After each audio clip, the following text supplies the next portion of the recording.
Good morning. Thank you for coming to this conference and to visit this session.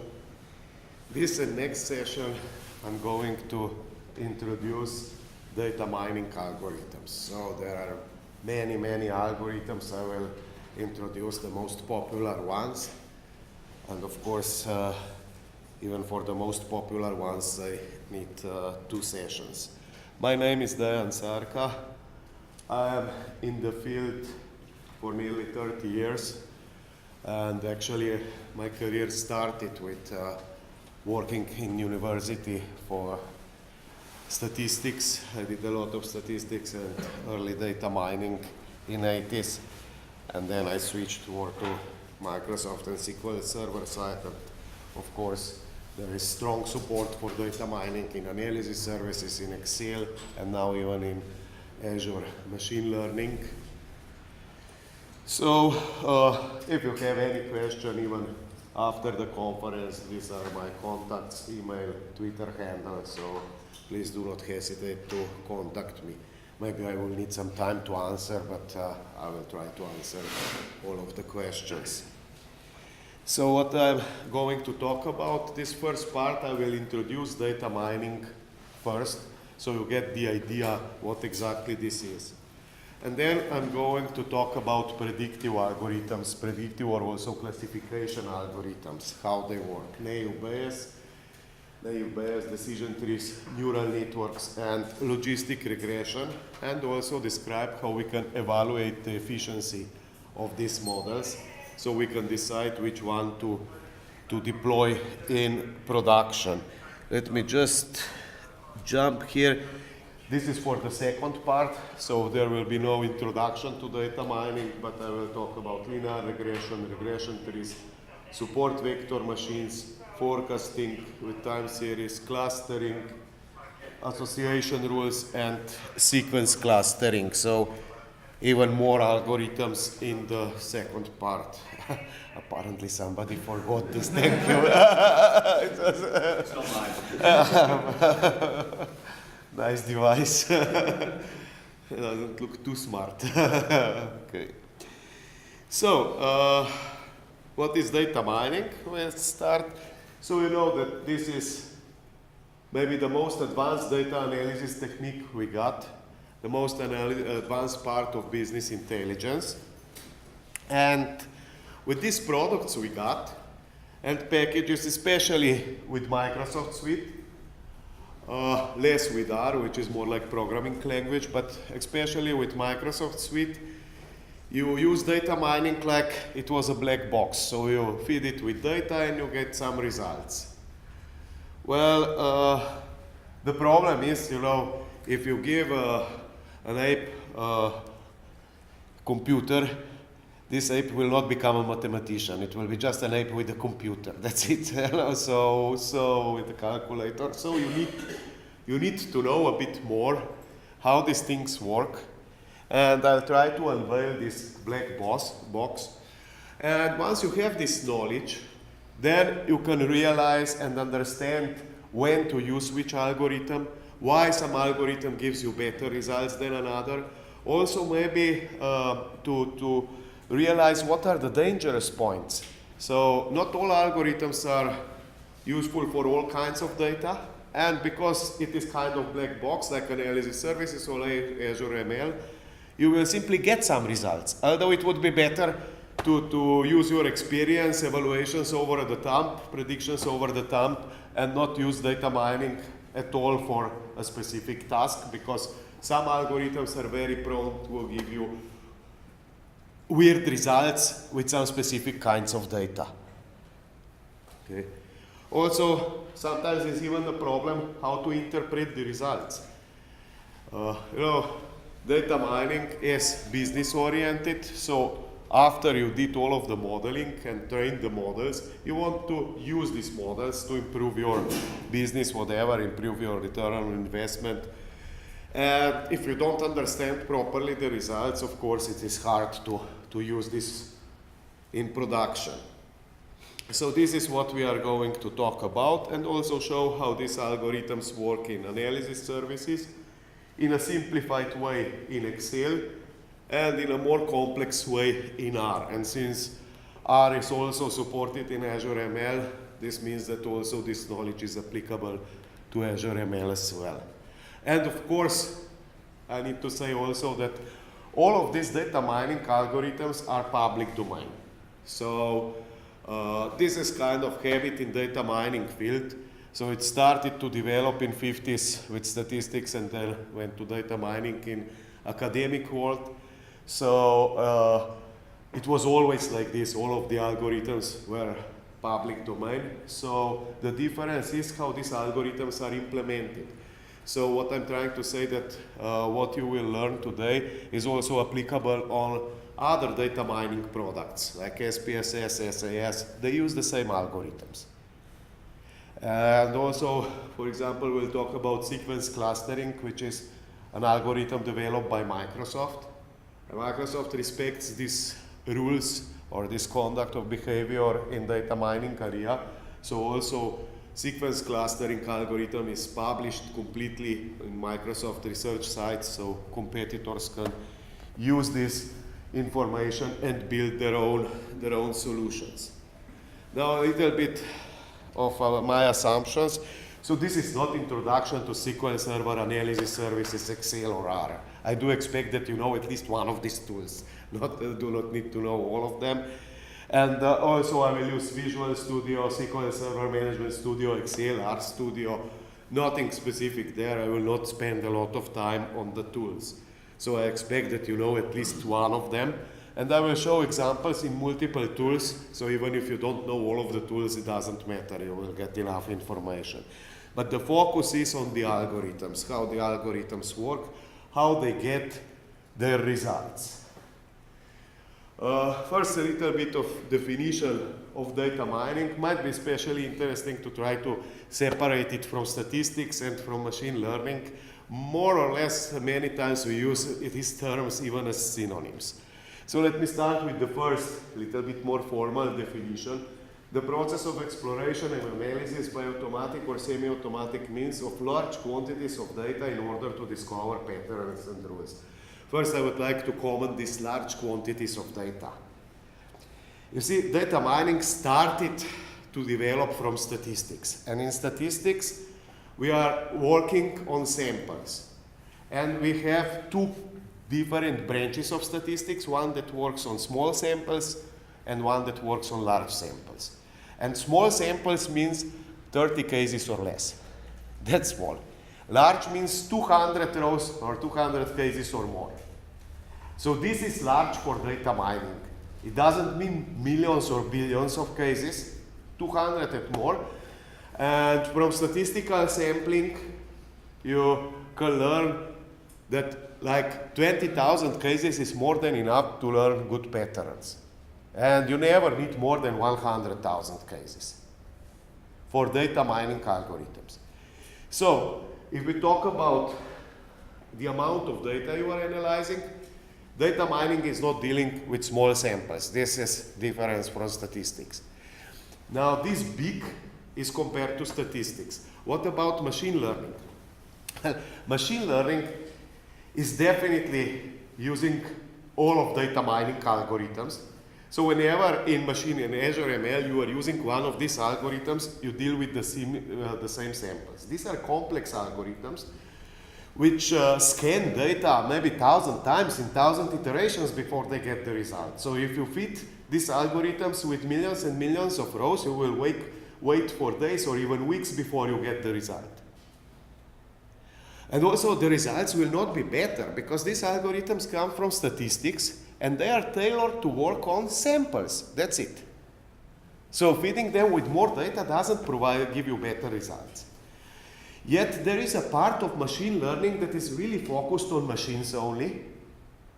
And this part uses simple mathematics, but can gain a lot from huge amounts of data. And this is the part where really, as I said, machines learn. So for example, we all have smartphones, and you know these keyboards are very small, these keys are very small, and yet you don't make many errors. This is not because you would be so good at typing, and you would have so precise fingers. This is because Google and Apple and Microsoft spent a lot of time to teach this software how to recognize what you want to type. Or, for example, Xbox can detect your moves, right? This kind of algorithms, these are pure machine learning algorithms. These algorithms can benefit from more data, but mathematics behind is kind of simple. Just learn from the example. So more examples, better results.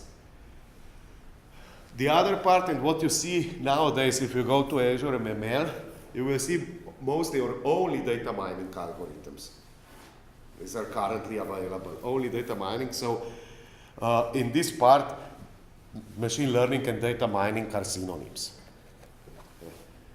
And finally, also worth mentioning, data mining and machine learning, this is business, statistics is science. So the main difference is really funny, but the main difference is with statistics, you test the hypothesis. If you get the result that hypothesis is wrong, basically you get no result. This is result for science. This is not a result for business. Customer will not pay you. So you try with a different algorithm, change something in your data set you are using for training and so on until you get some result. So it's not science. So we are deducing knowledge by examining data, and then we use this knowledge to make predictions, estimations, forecasts, and so on.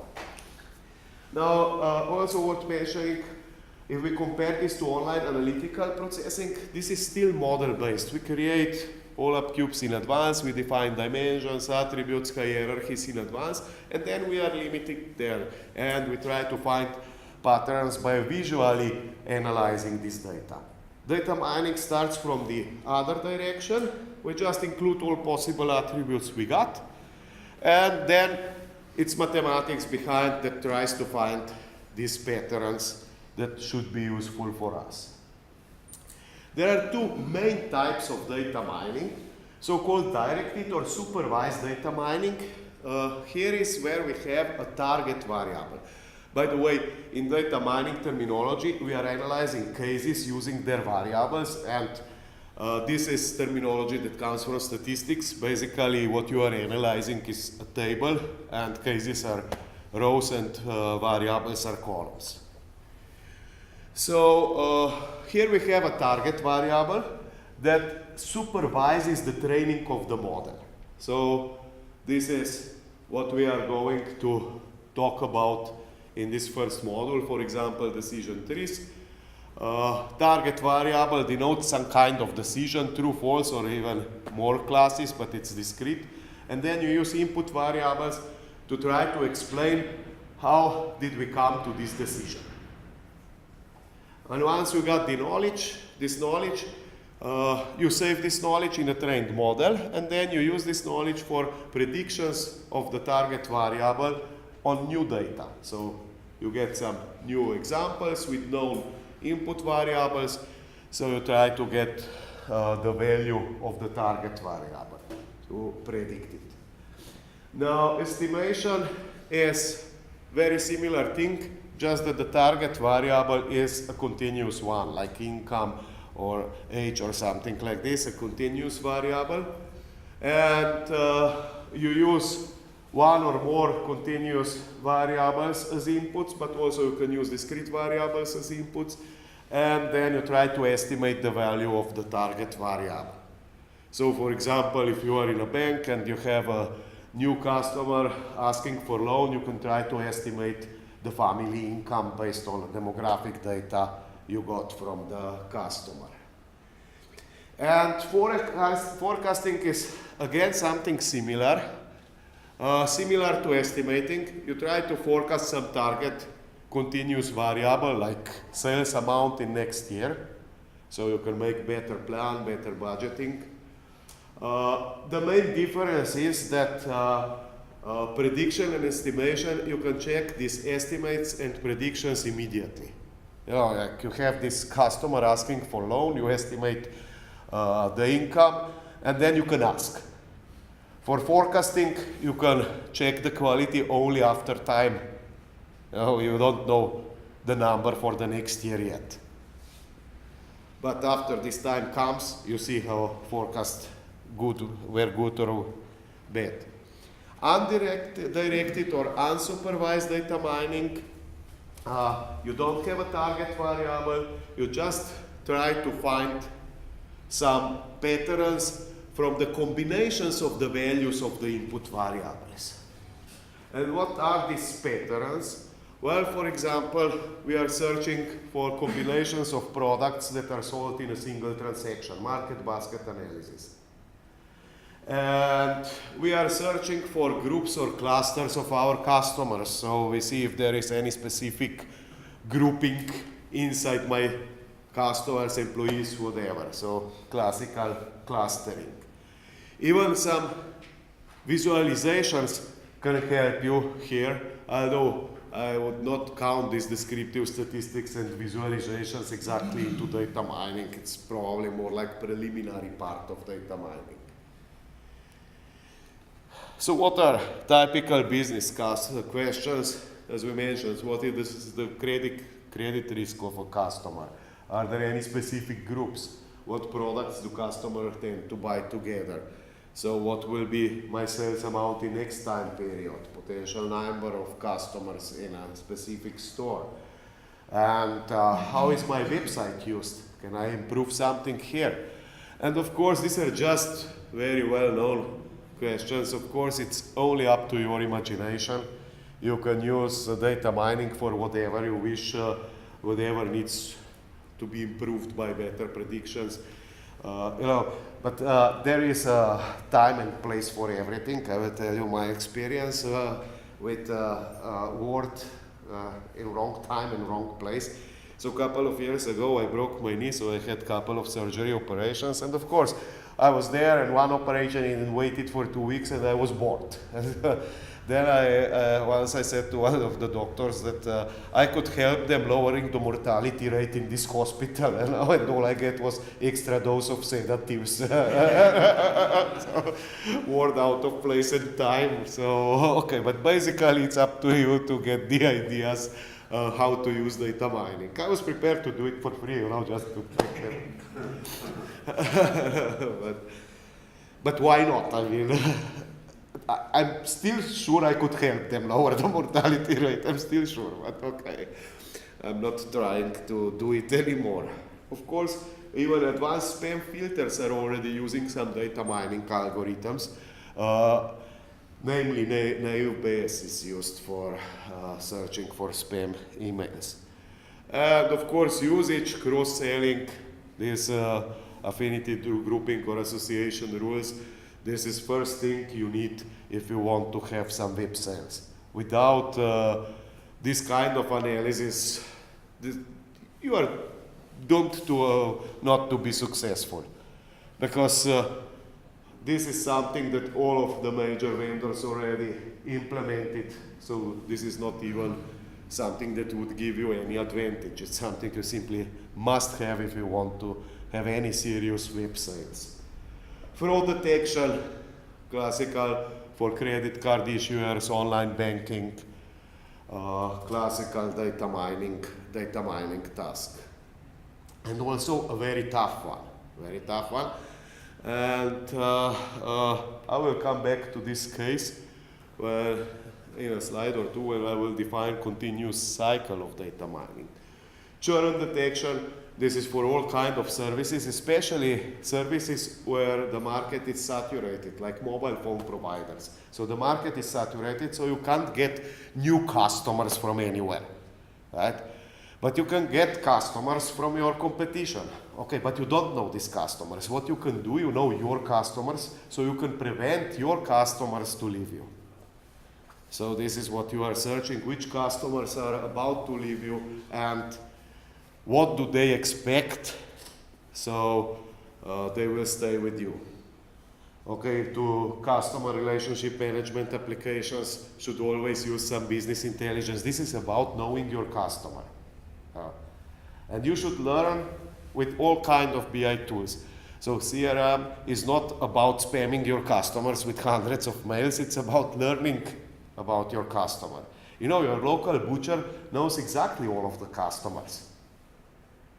When I was young, I was always a good mathematician, but I was always impressed by these butchers. They were always faster in calculating, and the price was always exactly the amount of money my mother gave me. You know?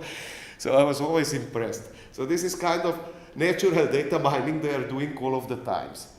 But once you go to web sales or bigger retail store, of course you can't know all of the thousands or millions of your customers, so you need to learn something with automatic tools. Okay.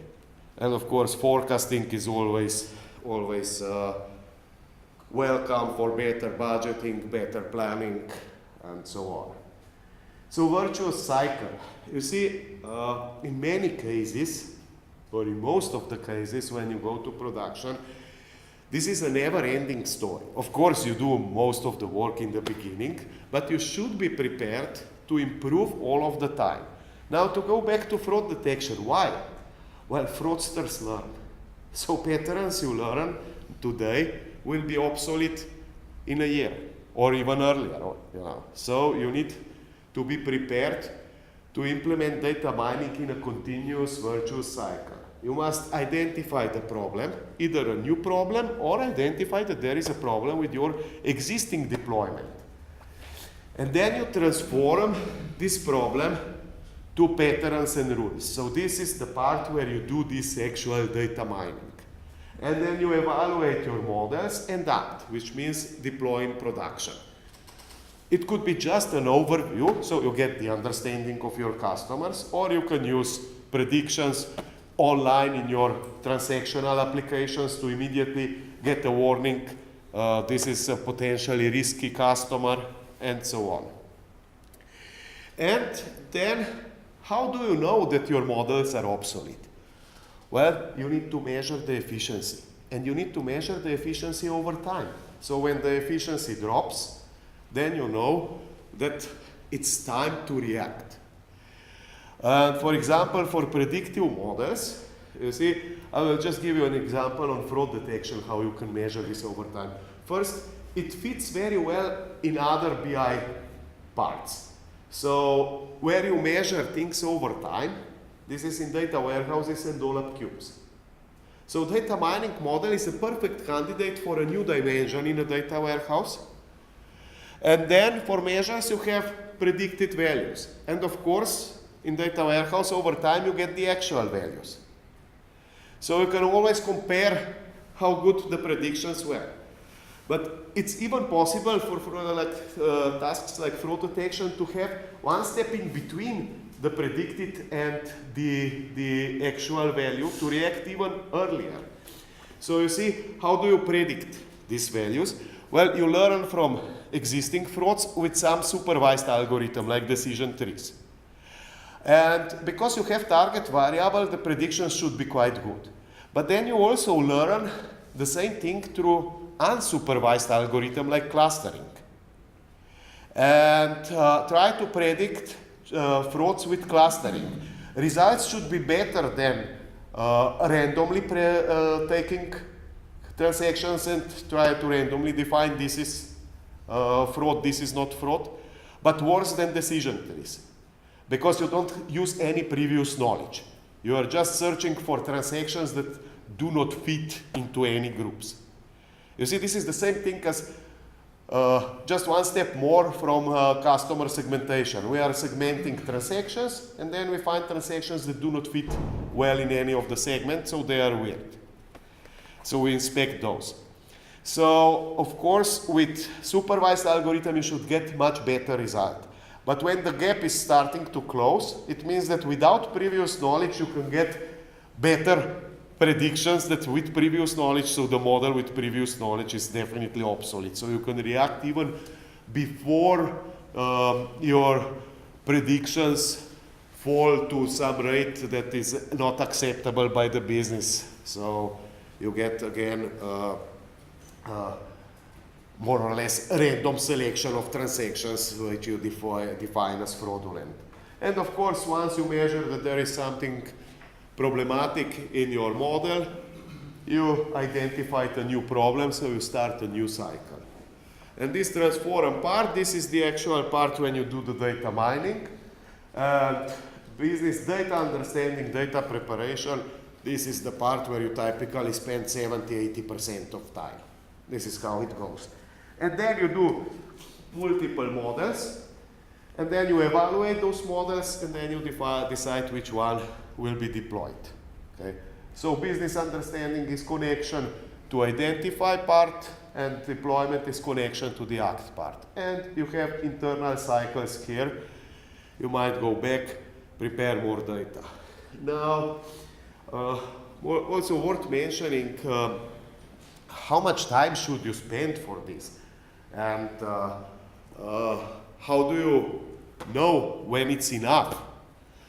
The problem here is that you don't know. You see, you still have to fit data mining models with different data sets, different variables, and then also the right variables are many times very important. And different data sets, even different rows, might give you different results. And of course, you train with multiple algorithms which accept multiple parameters. So typically, you start this with a proof of concept project, and you say this is 1 to 2 weeks, 5 to 10 working days. And in this proof of concept, you expect that business understanding is there. You have subject matter expert always online if needed. And you have IT people always online, so you don't deal, how do I get the data? Data is prepared, this is the assumption. Data you need. And then you do your preparation and data understanding for data mining.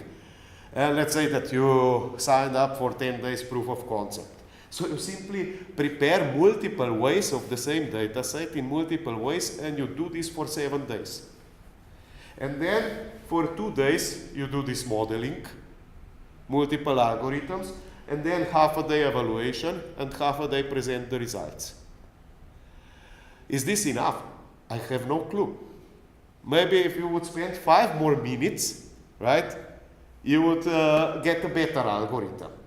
But with experience, with business and data understanding, you can focus in the right direction, turn in the right direction immediately. And definitely this is just a proof of concept. Don't forget on the full cycle. So even if this is not the best model, who cares, you know, because you are measuring the efficiency, so you can do more testing and additional models later. This first proof of concept is just to see whether you are able to get some reasonable patterns useful for business.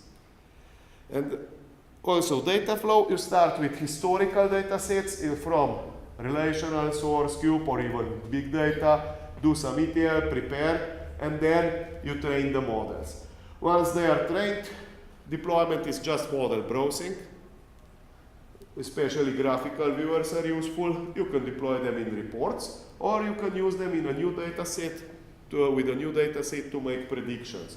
And then you can, again, create reports from predictions or use them in line of business applications.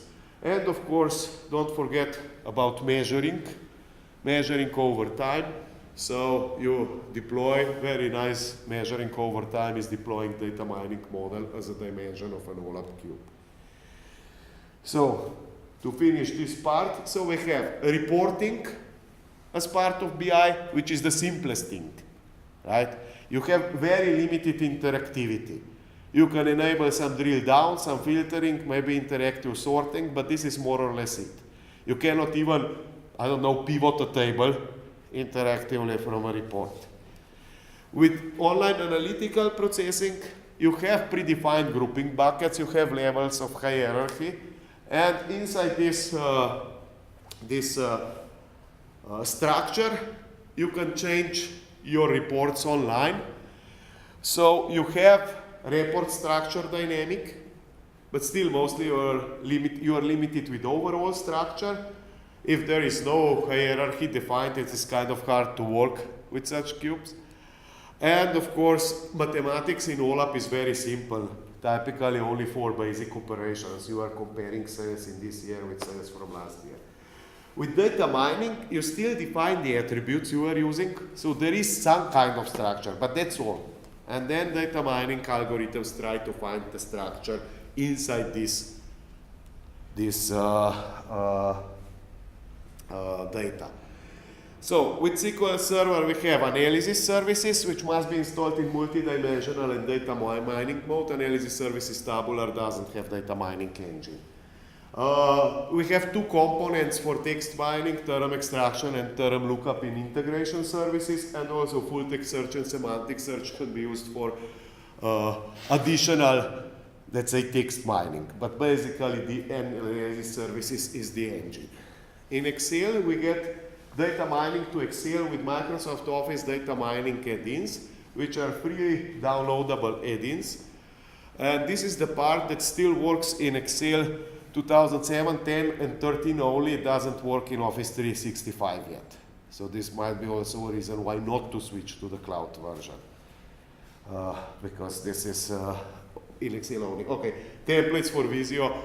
Nothing special, but you can draw a decision tree in Visio, but this tools will see data mining client for Excel and table analysis tools for Excel. This one first is more developer oriented, and this is more business users oriented table analysis tool. So very simple to use, and but worth mentioning, Excel doesn't become data mining engine. You need analysis services. So Excel is connected to analysis services, and data mining add-ins are reading Excel data, sending it to SSAS. SSAS is doing the training, and then Excel data mining add-ins are sending DMX, data mining extensions queries, to retrieve the results and make predictions and show you the results graphically. And I will also show you this in R. So what is R?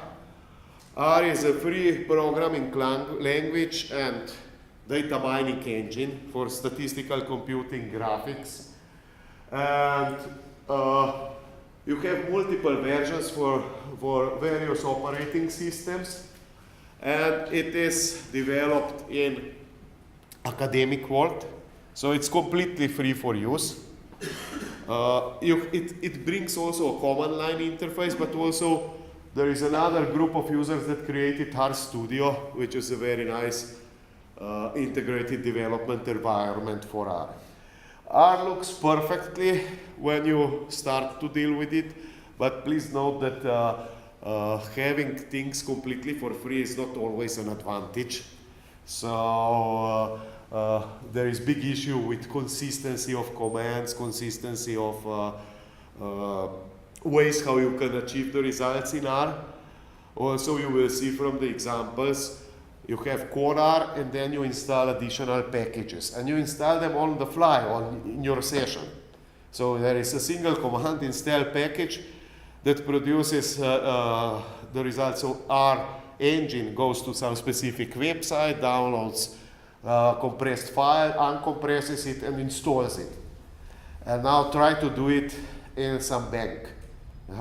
Online, I will just issue a command, and it will go somewhere and download something. So R is very useful maybe in initial stage for data understanding and so on, but not so for production. Now, I'm not talking a lot about Azure ML here, but Azure ML is somehow trying to use R in a controlled way. So not all packages are supported. They are preloaded at Microsoft side, so you don't need to load them. But of course, this limits the functionality. But at least Microsoft is trying to make some order here, so it's more business oriented. Okay, so now let's switch to the algorithms. So first algorithm I'm going to describe is Naïve Bayes. So this is a very fast algorithm, not so sophisticated. So this is classification and prediction algorithm, not so sophisticated, so the results might not be so good as with decision trees I will describe later. However, this could be very nice algorithm for your initial stage to get first comprehension what to research. Also, this is the algorithm that is used currently in some of the most advanced anti-spam applications. Why? Why not more advanced algorithms? More complexity means slower processing, and emails should be processed very quickly. So little bit of formal definition, and I will describe this graphically. So Naïve Bayes calculates probabilities for each possible state of the input attribute, of every input attribute, given each state of predictable attribute. Wow, what does it mean? Let me explain this graphically. So imagine I'm buying a second-hand car. And let's say from overall experience or from car magazines, I learned that around 30% of second-hand cars are faulty. So my initial probability, I don't have a clue, I don't know anything about cars. So my initial probability to buy a good car is 70% or 0.7. So now I have a friend which has some knowledge, mechanic or what, and he decided that he will take a drive with me, and based on this drive he can declare a car as okay or faulty. And of course he's not always correct. So if the car is faulty, my friend will recognize it as a faulty in 90% of cases. And if a car is good, he will recognize or she will recognize this car as good in 80% of cases. So altogether, my friend would declare, you see, 30% of 90 is 0.27, and this is 0.40. So 41% of cars would be declared as faulty.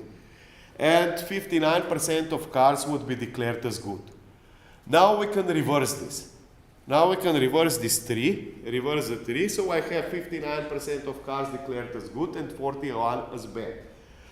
But if we reverse the 3, remember if we go here, 27, 14, and so on, so we see that from this 41%, in 2/3 of cases my friend was right. These are the cases where the car was actually okay and my friend declared it as faulty. But when the car was declared as being okay, it was 95% of time that it was actually okay. Now, this is the result. Now I'm using my friend's declaration and I'm buying a car that my friend declared as okay. So my probabilities that it is actually good are 95%, which is much better than probabilities I had initially, right? So these posterior probabilities are much better than a priori probabilities, where I had only 70% of chances. Now imagine you have this table. We have products and we have data about color, class, and weight. And I have some missing values. Now this example shows you how you can use data mining also for advanced data quality problems. Advanced analysis of data quality problems. So you have nulls, you have missing values. You want to get rid of these nulls, right? Now, in your big table, you have nulls in multiple columns and multiple rows. You cannot just go to end users and say, do this, insert data everywhere. You try to focus end users to the most important parts. So the idea is try to explain maybe null in one column leads to null in another. So we can focus on this column. So imagine that we have this data. If color is missing, also in 80% of cases, weight values are missing. And if class is missing, 60% of weight values are missing as well. So we calculate these probabilities. So if color and class are missing, the joint probability is 0.48. However, the joint probability that if color and class are not missing, that the weight is missing, is the rest, 0.2 multiplied by 0.4, which is 0.08. So we can normalize this between 0 and 1, and we see that the likelihood that weight is missing is much higher when color and class are missing than when color and class are known. So you can normalize this to 1, right?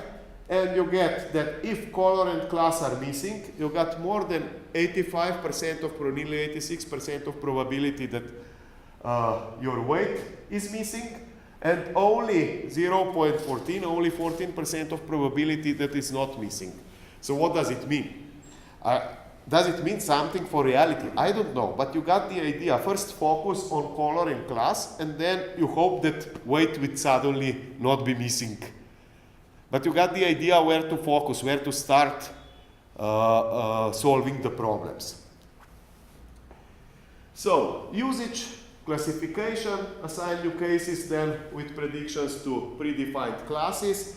So, categorizing bank loan applications.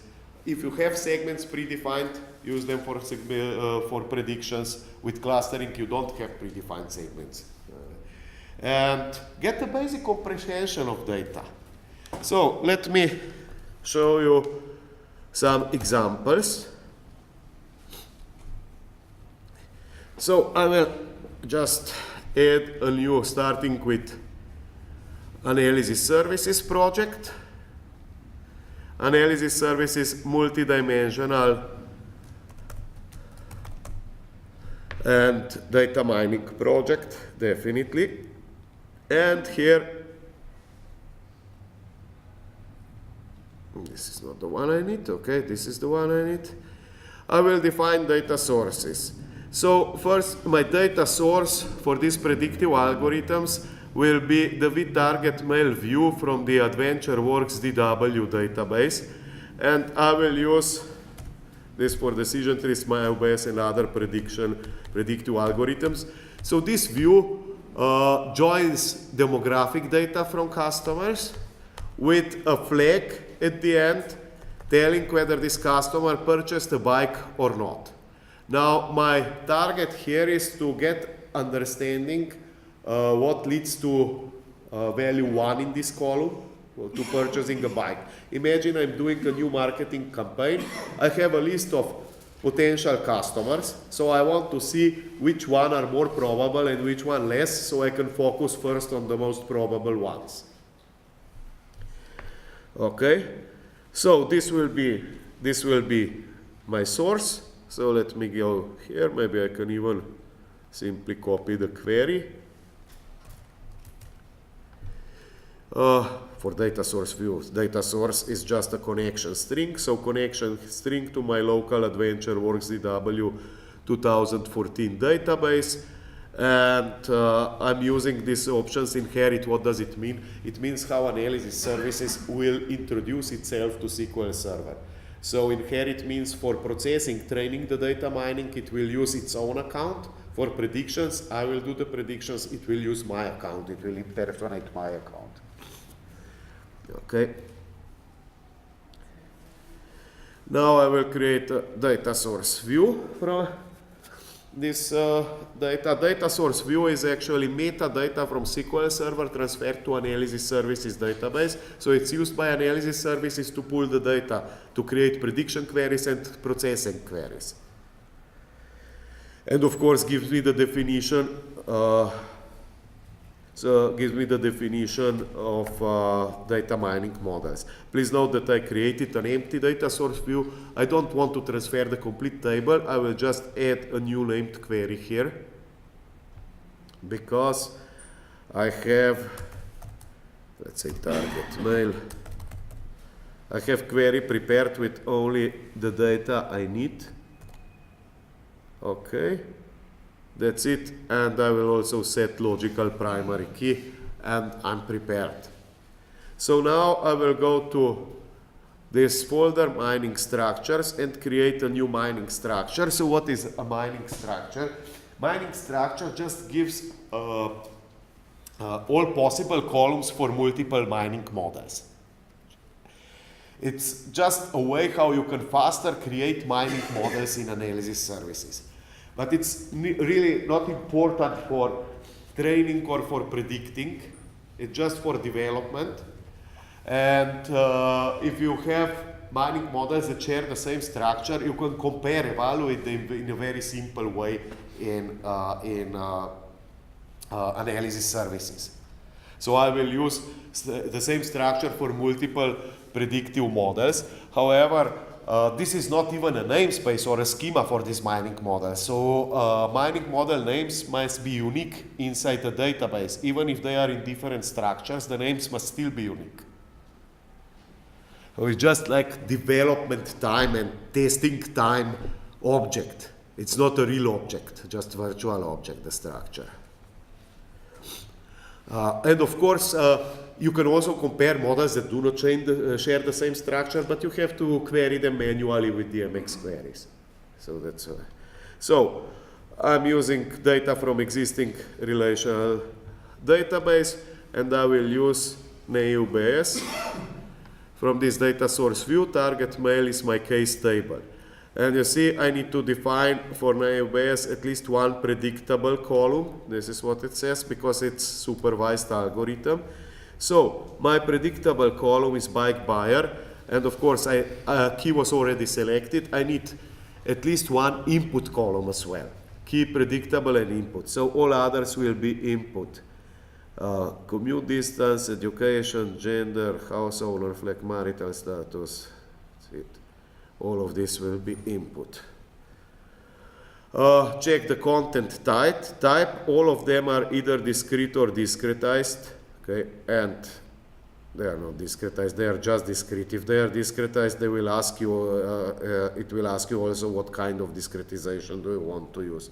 I know they are just discrete. This is important part, percentage data for testing. You see, how will I test the predictive models? Testing, predicting, evaluating, which gives you better prediction, is kind of simple. You simply set aside part of the training data, you train the model on the rest of the data, and then you use the model to try to predict values on this test data. And the outcome of bike buyer is known. So I can simply measure how many times the predictions were correct. The important part is that you do this statistically randomly, otherwise you can build pattern in a split of data. Analysis services can do this for you. If you use R or, I don't know, prepare data manually, then you have to take care to do this split randomly. For example, just to mention, if you are using SQL Server as a source, there is nothing in Transact SQL that would really, out of the box, that would really give you statistical randomness. Rand function is useless. It's not even close to statistical randomness. Some people try to use unique identifiers, GUIDs, and say select top 30% from GUIDs. GUIDs are not statistically random. Uniform distribution is not random distribution. So how do you get this manually? You have row sampling and percentage sampling transformations in SSIS, or you simply use .NET security classes to create your own random function. And then you create values in a table with this random function, and then you can select top 30. In Transact SQL, there is nothing out of the box that would give you statistical randomness. So I will call it target mail tm dt.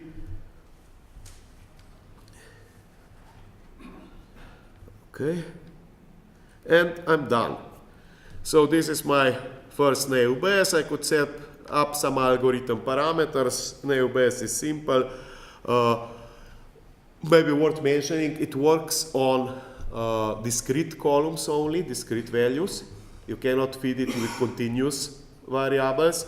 And this is what is defined as discrete. So if the algorithm will find more than 100 distinct states, it will fail. The processing will fail. The result will be, you are feeding me with a continuous column. So let me just deploy this.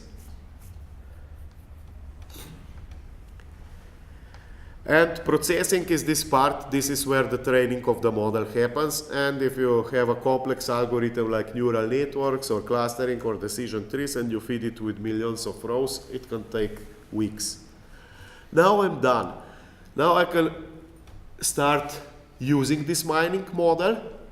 So Microsoft has very nice viewers for this part. Unfortunately, they are not there in Azure ML yet. But these are the viewers. So these are the columns that have the most influence on bike buyer. So number of cars out is the first one, commute distance is the second, education is the third. You see, not all of the columns met the threshold, some are not important. Okay. And this gives you the idea about distribution of these input attributes in classes of target attribute. Remember how Naïve Bayes is working? Calculates the distribution, frequency distribution of input attributes in classes of target. So in class 0 or in class 1, I can see number of cars owned in class 0, not bike buyer. I can also show the legend so we can see better. So most of people have 2 cars when they don't buy a bike. When they buy a bike, they have more 0 and 1 cars than 2 cars. And what else? Let's see what are important patterns here maybe. So commute distance for value 0, right? For not buying a bike, for value 0 is either 5 to 10 or 10 plus or 0 to 1. So 30% 0 to 1, but for 1 it's nearly 40% of 0 to 1 miles, so commute distance might be also important. And with higher commute distance, of course, less bike buyers. I can show this also in different way. So what favors value 0 and what favors value 1? Number of children at home, 0. And okay, marital status doesn't give me a lot of information because married or single is nearly 50-50. I can get rid of this kind of attributes with attribute discrimination, so compare directly what forces value 0 and all other states, which is in this case, of course, only state 1. So you see, these are the most important attributes and values. 0 cars forces buying a bike, 2 cars not. Interesting that with more than 2 cars, people tend to buy more bikes again. And partial high school, not buying a bike, and the region Pacific, buying a bike. Commute distance, large, not buying a bike. Total children, 5, apparently with 5 children you don't have money for a bike anymore, and so on. Okay. So, just to show you how does it look, Naïve Bayes, how does the model look? This is data mining model. In analysis services, this is one row. So this is a table where I have values for the bike buyer, and this is a column, no distribution, and you see a column is a table. So analysis services data mining supports nested tables. So let's say if you would try to use this in SQL Server, SSIS, or Power Query, Power Pivot, you should flatten this with the MX query. And this is the node for number of cars owned equals 3. So in this node, we have nearly 60% of bike buyers. Okay. So this was Naïve Bayes. Now let's go to decision trees. And this is, maybe you noticed when I created Naïve Bayes model, when I started to create mining structure, the wizard offered me drop-down list of algorithms with decision trees selected. This is kind of selected by default. There is a reason behind it. This is by far most popular data mining algorithm. And why? Because it is very, very useful. It's not so simple internally. It's quite complex internally. However, it gives very, very good predictions in many cases. And very stable usually as well on different data sets. And first of all, once you get the model trained, it's very simple to understand. Simple to understand means you can act upon it. If you don't understand what you get, it's kind of hard to decide what to do. So again, let's start with formal definition of the algorithm. So formal definition is, this is the recursive partitioning algorithm. So it means we partition the data, and then we partition partitions, and then we partition those partitions, and so on. So first we start with all cases in big box. And then the algorithm tries to split this data using every single input attribute. And it can get even more complex. Those of you who were yesterday in my introduction to Azure ML, R and Azure ML, you saw, maybe noticed that in Azure ML we have multiple decision trees algorithms. This is not any difference from this one. They are using things they are already developed. Just that in analysis services this is much more complex. So through parameters you can get different decision trees. So in analysis services it tries all possible breaks using every single value. So tries full-blown break. Let's say that you have education in 5 classes. So the algorithm will try full-blown break in 5 subclasses, and also binary breaks, like using education level 1 and all others, and 2 and all others, and so on. Or less than 2, more than 2. So you can imagine that this takes a lot of time. Just for this initial break, we need to scan the data, I don't know how many times. But then we are not done. Then we have sub-branches, right?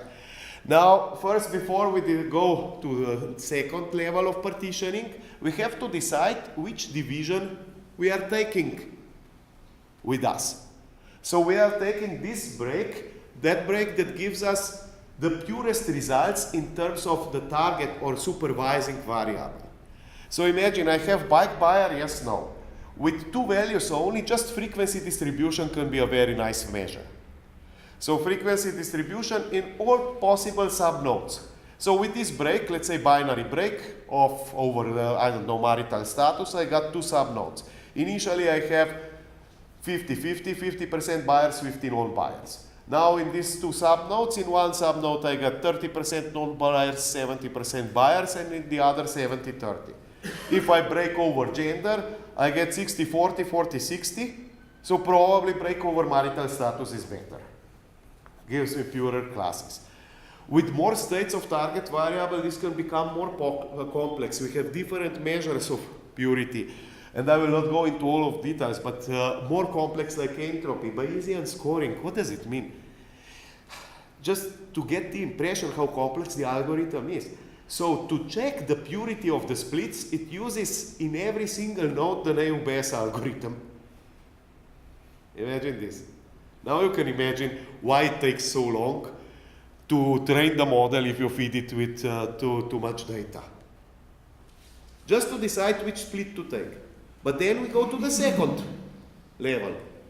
Repeat the split. And try all possible breaks. We have a problem where to stop. This is the problem also known as overfitting. This is an issue with decision trees. They try to please you. So finally we could go, to the splits where I can have in each branch 1 case only. And in one case I can have only 1 target state, so 100% purity. So you have to prevent this. So you have to either cut off, post-prune this not useful branches, or prevent the tree growth, right? So stunt the growth of the tree before it grows to them. So you test the nodes in advance. And tests are very simple. You can just check how many cases you will have and say if there are less than 20 cases, I'm not going there. And there are also again more complex tests, like the complexity penalty to punish the growth in depth, and so on. Post-pruning are even slower methods because first you fully grow the tree and then you cut off useless branches. So even more complex. Imagine this example. So we have Woodstock movie, we have population that watched, some of those 55% liked the movie, 45 didn't like the movie. Now we have also education level and age groups of these viewers. So what we do is try to find what leads to liking this movie. So who is the target population? So you see, trying to split using every single value of every input variable. So split at age 45, at age 40, and so on. And then we keep the split that gives me the purest classes. With the age of 35, those who are older, 35 or more, I have 73% who like the movie. With those younger, 33% didn't like. And then I continue splitting these classes using other input attributes. So, education, in the upper class, older people, I can make a split at education level 2, and I get very interesting class with 87% of people who like the movie. And with younger people, education level 5 gives me the best possible split. So I have in this class 83% of people that didn't like the movie. Please note that some branches don't improve the results. So this branch might be useless, not useful for predictions. Doesn't give me much new information. So classification and predictions. So prediction which customers will leave, right?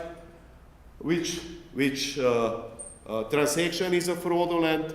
Explain any kind of reason for a decision. So let me show you now a couple of examples. Now I will show a little bit more examples. Now we know analysis services, so I will also show examples in Excel and R. Okay, so first in analysis services, because I'm sharing the structure, I can create a new model in a very simple way. You see, new mining model, right-clicking on existing model, all I need to do is,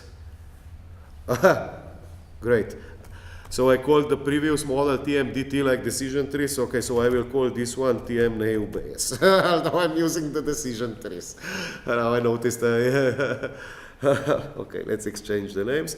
And it's done. You see, I have the same structure, the same key input and predictive columns. I don't need to start from scratch. That is the good thing about data mining structure. Now let me deploy it. Okay, I have 18,000 cases, so we will not notice a big difference from processing decision trees and Naïve Bayes.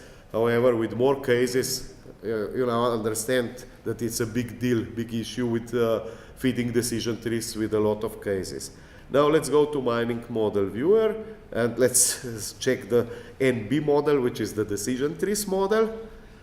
Let's hide this Legends and Solution Explorer. So this is my tree. By default, I have 5 levels expansion, and background is colored based on number of cases. So darker background means more cases. This doesn't give you a lot of info. Of course, initially you have all cases, so it doesn't make sense. But let's say I'm interested in bike buyers, so I want to color things based on value 1. And now I can easily see, now it's colored based on percentage of bike buyers in a class. So this is an interesting class, this is an interesting class, and now I can learn how did I come here. And this line gives me the distribution of buyers, non-buyers. So you see larger red part gives me also darker color here. Now I can read the path. I started with all cases, went to region not equal North America. You see a binary split was? No, region equals North America, so full-blown split was used. Sorry, I read and maybe I have dyslexia. I don't know where I read not. And number of children at home equals 2, and total children not equal to. For the last part, the binary split was used. Then I came to this path, and now I can also show the legend and can read this. So in this class, I got more than 81% of bike buyers, and this is the full path. Number of cars owned equal 2. Remember that number of cars owned equal 2 actually enforces not buying a bike. But even with 2 cars, if the person is from North America, has 1 child at home, and not 2 children in total, we still have a good probability that this person is buying a bike. And also maybe I can check some not so useful classes. Like here, go more in depth. Come on, go away. And maybe I can later get some interesting patterns, or maybe here I will get some interesting patterns. I will zoom a bit, it's kind of hard with zoomed out so much. You see, even in this 6th or 7th level, I came to something interesting. Wow, I have nearly 100% of bike buyers in this class. Right? But you see, I have only 13 cases. So this might be a branch that was overfitting. Now, you see, I have also the other viewer dependency network. And first, the most influential part is number of cars owned. Then it's region, and then it's total children. So number of cars owned, region, total children. Let's go to Naïve Bayes. Naïve Bayes agrees with number of cars owned, but then the second is commute distance, and the third is education. Different results, you see, different algorithms give you different results, so we'll have to evaluate them. Now, let me switch to Excel, and let me read the data from SQL. I will use the query again, from Microsoft Query. So, AWDW, and I will just copy the same query. I think I still got it here. Okay. Okay, and return data to Microsoft Excel in a tabular format. Now I have two kind of data mining tools in Excel. I have table analyze tools, which is more business oriented, and I have data mining tools, which are more developer oriented, so you can use them even instead of Visual Studio. And here I have classify tool, which tells me that uses decision trees. So let me use this tool. And this is my table I'm going to use for training. Column to analyze is bike buyer. Input columns are all others, not customer key. Okay, I will also not use bike buyer. I will not test here. I will test in analysis services, so I will not leave any data. And I'm doing the processing. So what is Excel doing? Reading the spreadsheet data, sending data to analysis services. Now it's training the model, so actually now Excel is not doing anything. Analysis services was working. And here are my results in Excel. And you see Excel is using, with data mining client, completely the same viewer. I can copy this to Excel, okay? And when I copy it, it's just a static picture. Now let me go to this table again, and let me go to table analysis tools, and I will use this analyze key influencer. So you see it's a little bit more business oriented terminology. So I'm analyzing bike buyer, and I'm using all other columns except customer key and bike buyer for analysis. And now I'm running. And now I will tell you what this is using. It is using Naïve Bayes. So it's adding reports, not using data mining viewers, using internal Excel tools. So Excel tools like data bars.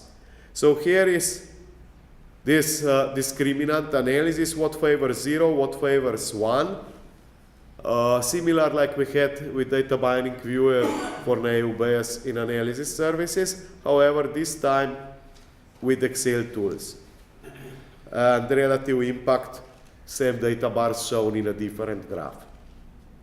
So this was table analysis, Naïve Bayes in Excel. And now the ugliest part R. So first I already pre-installed all of the packages, but this is how you install. OWC connector for R, install packages, and it goes somewhere, downloads zip file, unzips it, installs it. As I said, try to do it in some bank.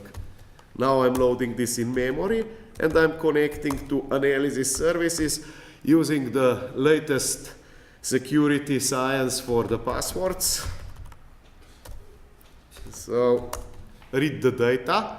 In a data frame, I'm not going to talk a lot about R, but we are working on data frames, which is kind of matrix. It's the closest thing that exists in core R, the closest to the table. R is not working on tables, so we have kind of matrix, it's here. Order of rows is important, is known, order of columns is known, so it's not a relational table, but we can use it in the same way. I don't need a connection anymore. So I can first get some summary of data sets. So what are number of cars owned, minimum, maximum, median, mean, and so on.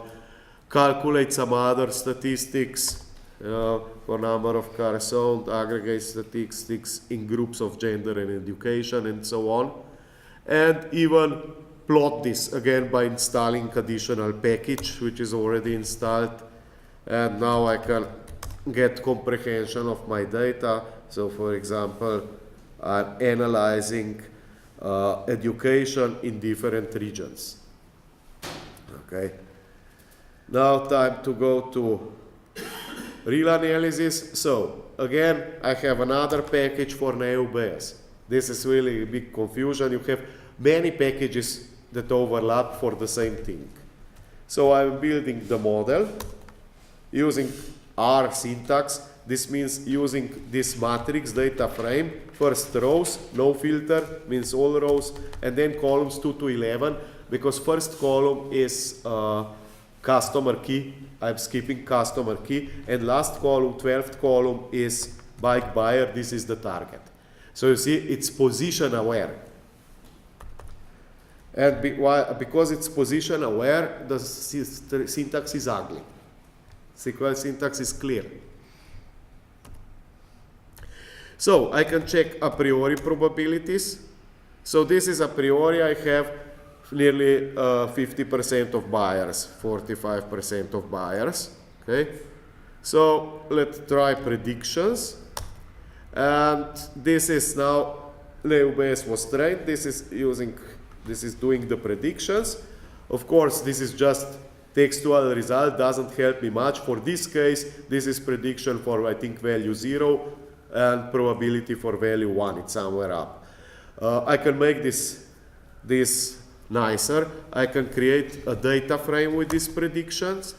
And I can combine data frame with original data frame. And please note, this is not a join. I'm combining first row with first row. I don't have any join condition. But it works. This is not relational. This is purely statistical. And now I have... did I do it? Did I run it? Okay. Now I have it. So now I can use these results for testing. So you see, I have initial value of bike buyer, and for this first row, the prediction is 21% of probability for not buying and 78% for buying. Let's say that I put a limit threshold at 50%, so this would be a correct prediction. Some predictions could be also incorrect. Of course, they are. Let me try to find some.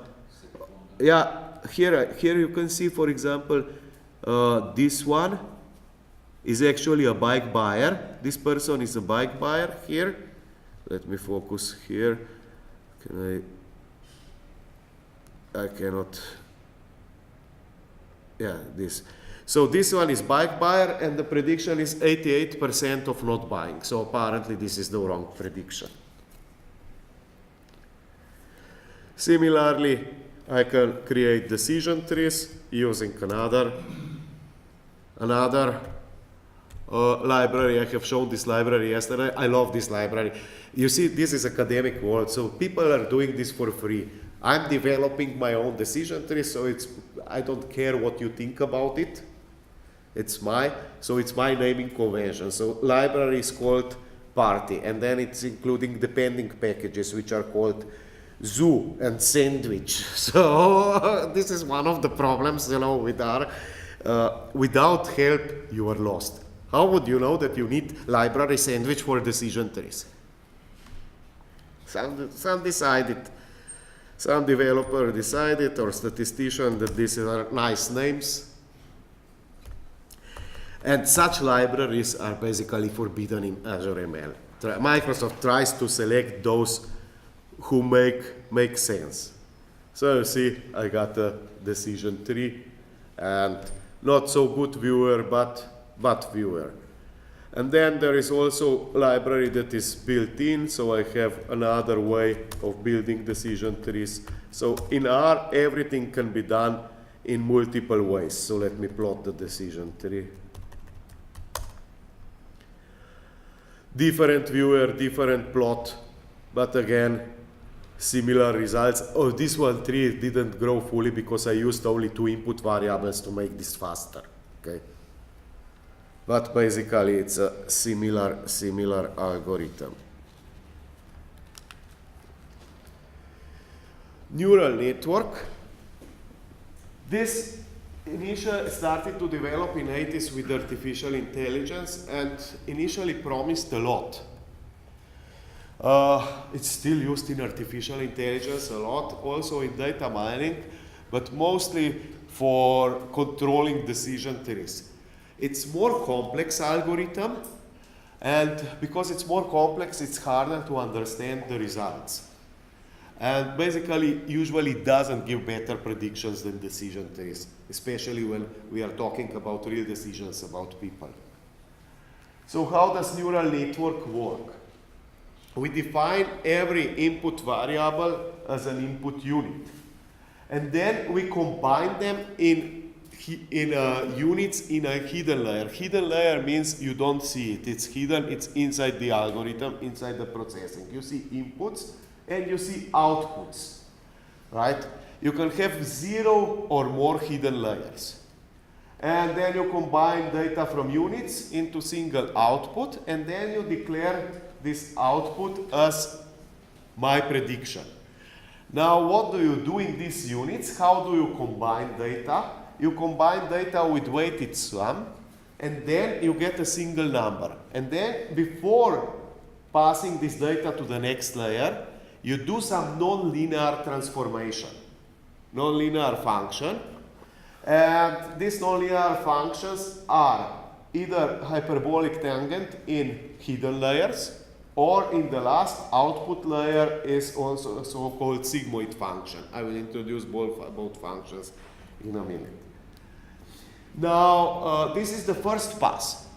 Now remember, my target variable is bike buyer, so I get some value. Now I can compare to the real value, but I can use this also for additional training with backpropagation process. So I can measure how many times did I fail with my prediction. So I go back and correct the weights. Simply correct the weights and try again and again until some stopping criteria. It turns out, you see, that with neural networks, you can have, as I said, from 0 to n levels of hidden layers. Turns out that we rarely use more than one hidden layer. Remember, each hidden layer gives you additional nonlinear transformation. So with multiple hidden layers, it's impossible to reconstruct how did you get there.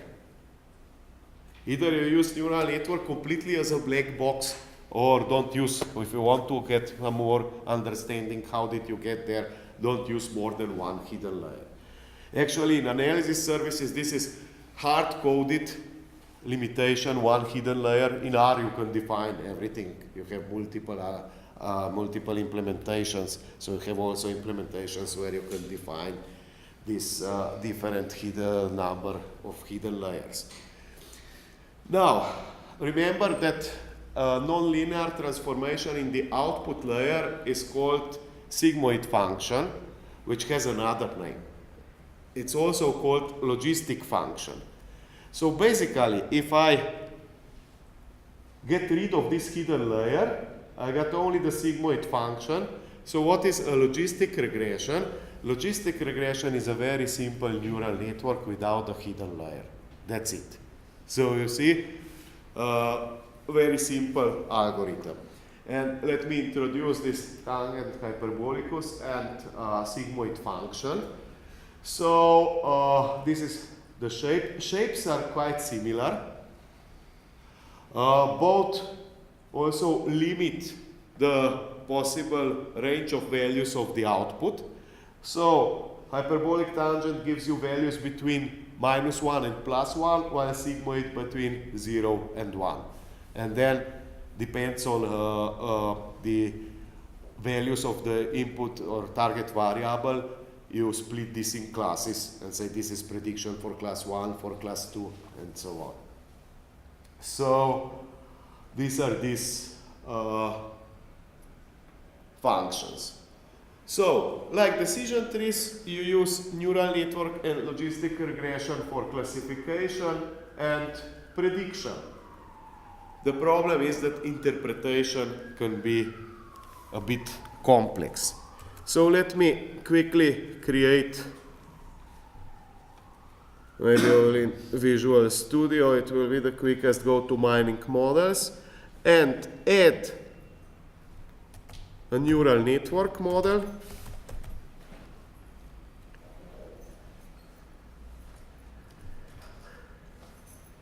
Okay, and add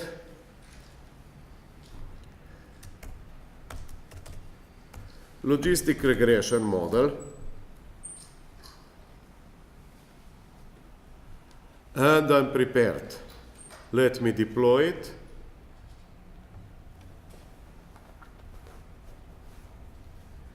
And now I have also 4 models to compare. Because it's kind of hard to understand, to interpret the results, also we don't have many viewers, which also limits the usability. So let's go to mining model viewer, go to neural network. I'm having problems with names. So we have only one viewer, only this attribute discrimination. There is no other viewer. All I can do is just filter this and say, let's check this for high school education only. And very similarly for logistic regression, I have only one viewer besides the generic content. So not so useful for interpretation, kind of hard to get the idea. And the viewers are even worse in R. Okay? Let me just quickly show you an example of neural network, just to get you the idea.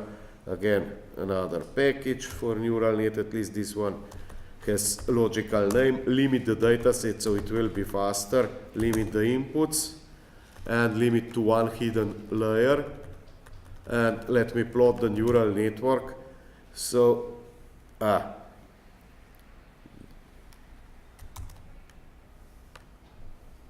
sorry. Wrong data set. Let me first load the data set. Okay, and build the neural network. What?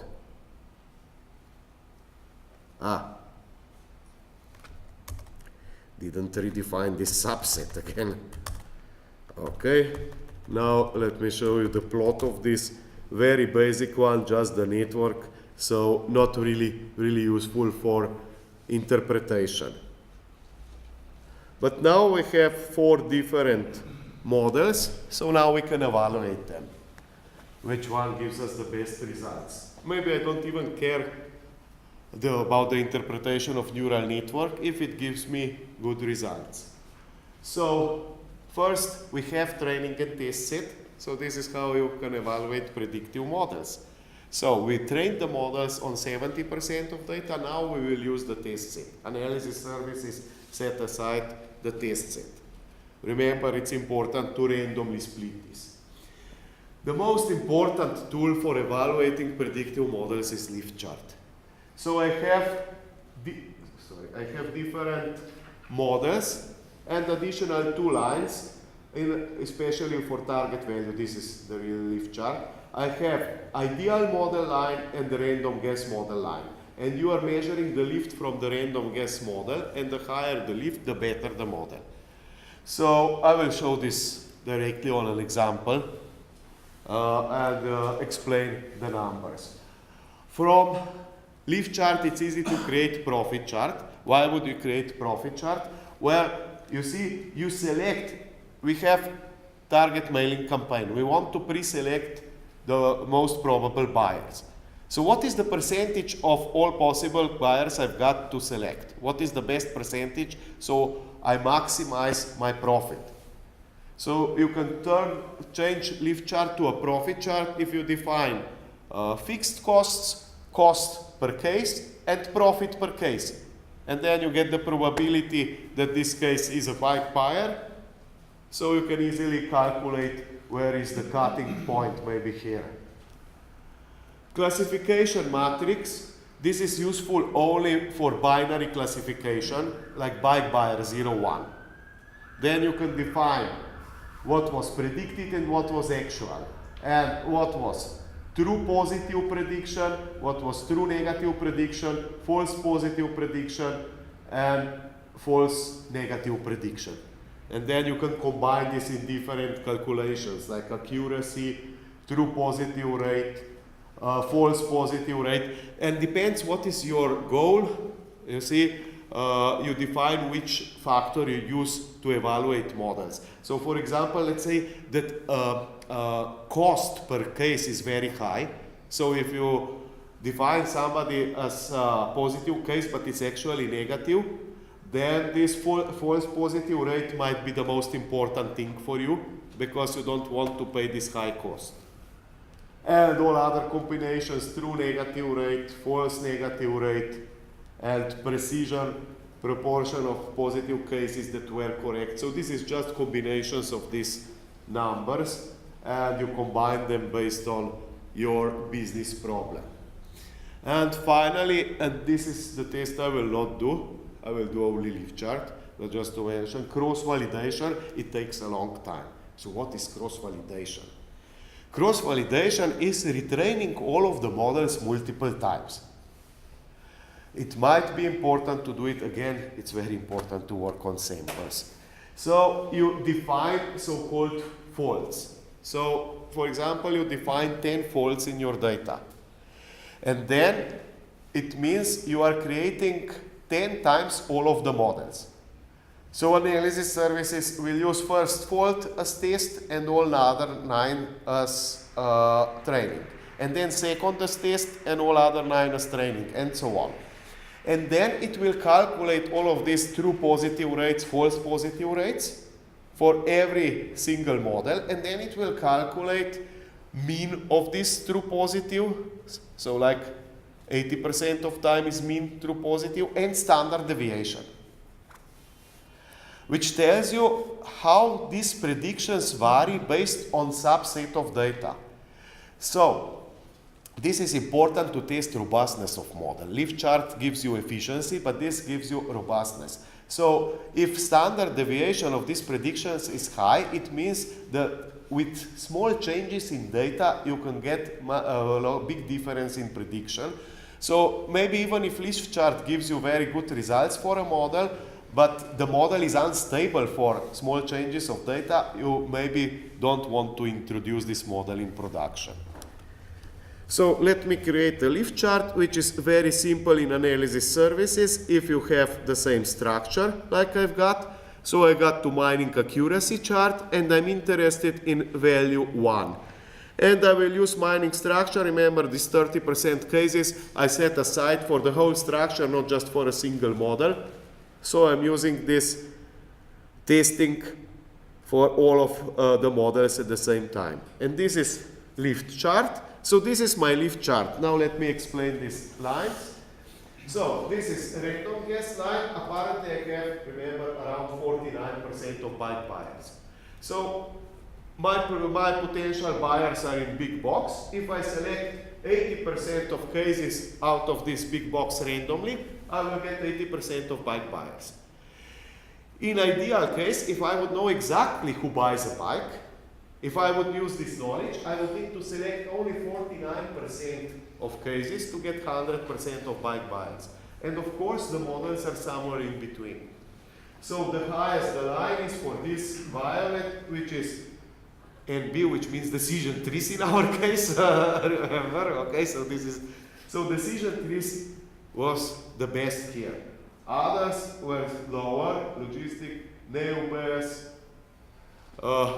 But of course, as I said, I should also test the cross-validation especially, to test the robustness of these models. Maybe decision trees is prone to give you much worse predictions with small changes in a data set. One more thing, cliff chart is also very useful for evaluating if the model is overfitting. You see, this line must be smooth. This line must be smooth. If it goes like this in steps, when it goes to the end of the step, it's nearly ideal. We are not living in ideal world, so you simply know that this is wrong. So you go back to the model, change some parameters, like raise the number of cases, which is by default 10 in a branch.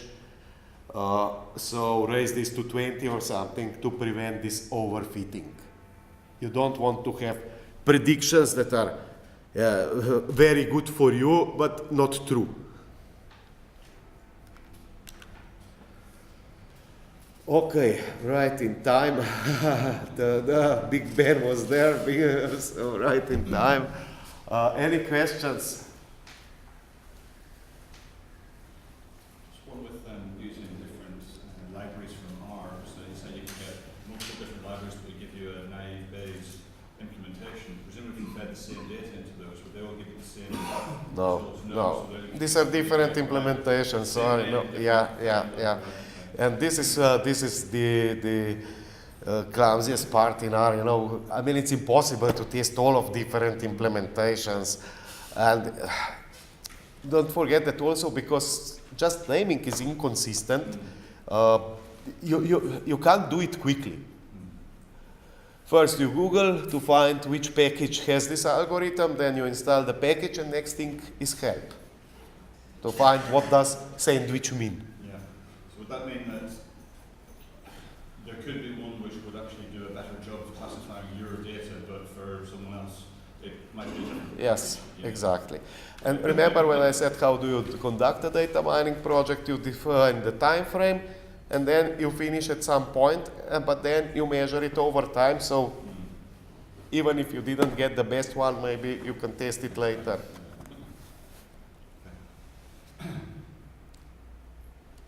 Okay, so thank you very much, and I hope we see in half an hour for the second part.